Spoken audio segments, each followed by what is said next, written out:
Subscribe to our channel by clicking the subscribe button. Click the bell button and enjoy the latest uploads from our channel.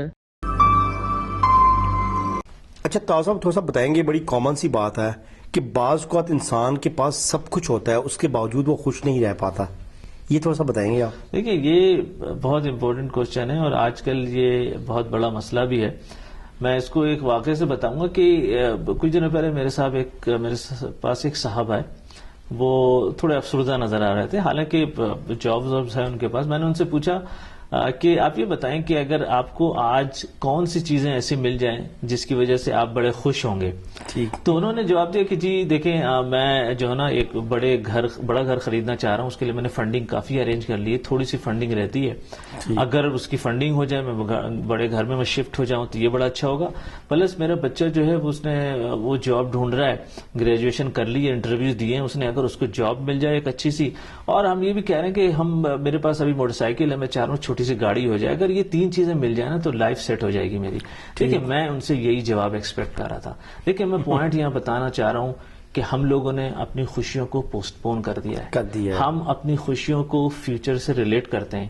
ہم یہ نہیں دیکھتے کہ اللہ تعالیٰ نے ہمیں ایسی بڑی بڑی نعمتیں عطا کی ہوئی ہیں جس کو ہم محسوس کر کے ہمیں خوش ہونا چاہیے. اب دیکھیں نا، جیسے اللہ تعالیٰ نے صحت دی ہوئی ہے، اللہ تعالیٰ نے ہمیں نوکری دی ہوئی ہے، اللہ تعالیٰ نے فیملی دی ہوئی ہے، اللہ تعالیٰ نے اولاد دیا ہوا ہے، اللہ تعالیٰ نے دوست دیے ہوئے، رشتے دار ہوئے ہیں. دیکھیں کہ ایسی نعمتیں ہیں جن کی کوئی ویلیو نہیں لگا سکتی. دیکھیں دنیا میں، معاشرے میں کتنے ایسے لوگ ہیں جن کی آنکھیں نہیں ہیں.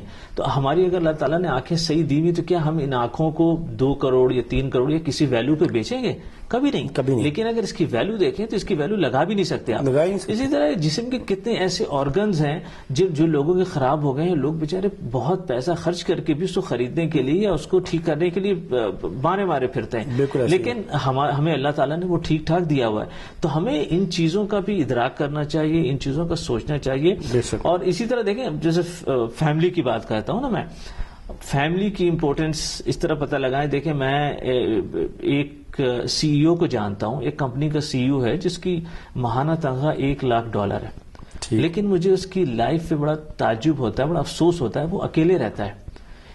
He lives in a very good compound، مطلب بہت اچھے لگژری اپارٹمنٹ پہ رہتا ہے. لیکن میں سوچتا ہوں کیا لائف ہے اس کی. مطلب دن بھر یہ آفس میں کام کرتا ہے، رات کو اکیلے رہتا ہے، پھر کام کرنے آ جاتا ہے، رات کو بھی گھر پہ بھی شاید کام کرتا ہوگا. لیکن اس پیسے کی کیا ویلو ہے؟ اگر ہمیں آج کوئی کہے کہ آپ دگنی تگنی تنخواہ لے لیں اور کسی دور دراز علاقے پہ چلے جائیں جاب کرنے کے لیے جہاں فیملی نہ ہو، تو کیا ہم ایکسپٹ کریں گے؟ کبھی نہیں کریں گے. تو یہ دیکھیں نا، فیملی کی ویلو کو ہمیں سمجھنا چاہیے. اور اسی طرح ایک حضور صلی اللہ علیہ وسلم کی حدیث ہے، حضور صلی اللہ علیہ وسلم فرماتے ہیں کہ اگر کسی شخص کو نیک اور فرمانبردار بیوی ملی ہے تو اس کو سمجھنا چاہیے کہ دنیا کی سب سے بڑی نعمت مل گئی. بے شک. تو یہ فیملی. اسی طرح اولاد پہ آ جائے، اگر ہمیں اللہ تعالیٰ نے ہونہار، صحت مند اور فرمانبردار اولاد دی ہیں تو ہمیں اس کا شکر ادا کرنا چاہیے. اولاد کی اہمیت ان سے پوچھیں جو بیچارے اس نعمت سے محروم ہیں. تو ہم ان چیزوں کو محسوس نہیں کرتے، ہم ان چیزوں کا مطلب ہے کہ اس سے خوش نہیں ہوتے جو کہ ہم ہونا چاہیے. بالکل ایسے ہی ہے، بڑی اچھی بات کی. اچھا طاہر صاحب تو بتائیں گے کہ لوگ یہ بڑی امید رکھ رہے ہوتے ہیں اللہ تعالیٰ سے کہ اللہ تعالیٰ ہمیں نوازے گا، اور یعنی بڑی امیدیں ہوتی ہیں، لیکن ایسے تو نہیں اللہ نوازے گا، اس کے لیے کوئی عمل بھی ہونا چاہیے آپ کا. تو کون سے ایسے عمل ہیں جس کی وجہ سے اللہ تعالیٰ آپ کو نوازتا ہے بہت زیادہ؟ دیکھیں بہت امپورٹنٹ کوشچن. اور میں ایک چیز بتاؤں کہ بہت ہی چھوٹا سا عمل ہے. میں نے ان نعمتوں کا ذکر کیا.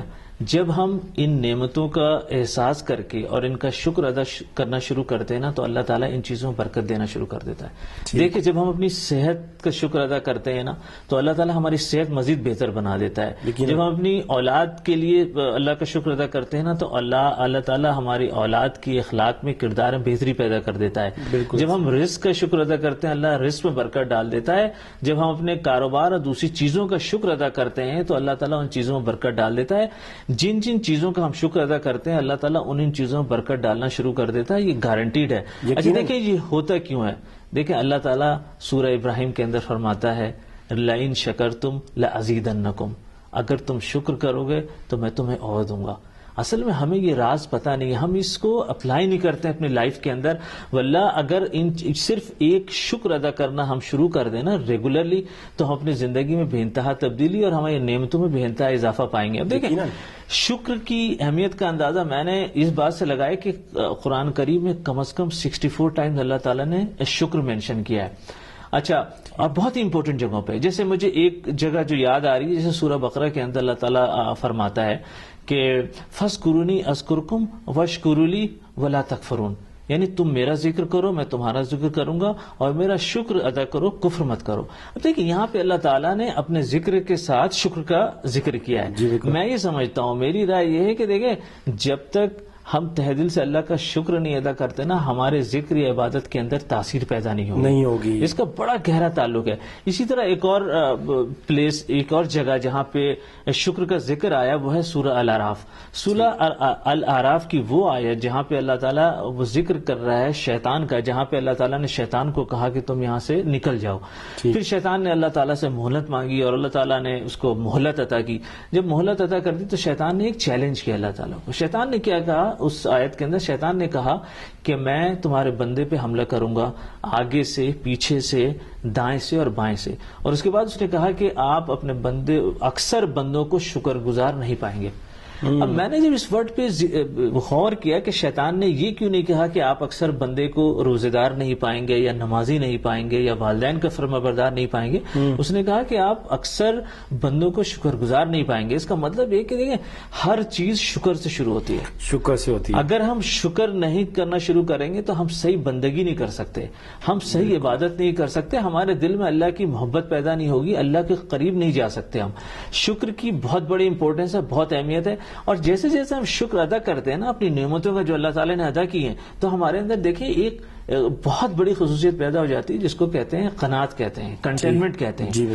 وہ کنٹینمنٹ آہستہ آہستہ جو ہمیں اطمینان کی طرف لے جاتی ہے، ہم اللہ کی رضا میں راضی ہونا شروع ہو جاتے ہیں، اور پھر اس کیفیت کو نا نفس مطمئنہ کی کیفیت کی طرف جاتے ہیں.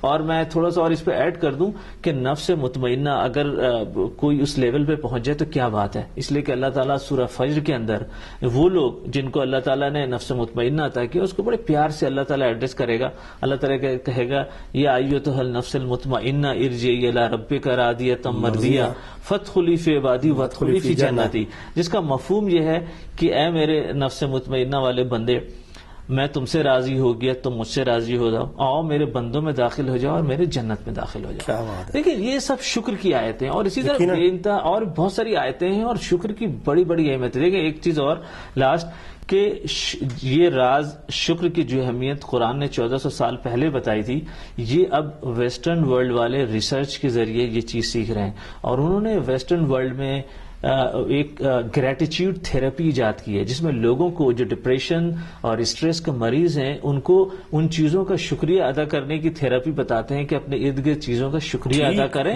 اور اس سے ان میں امپروومنٹ آتی ہے. تو ہم قرآن کو اگر ہم غور کریں، اتنا بڑا راز، اتنی حکمت والی چیز شکر کے اندر چھپی، بڑی قیمتی بات آپ نے بتائی، بڑی قیمتی بات ہے.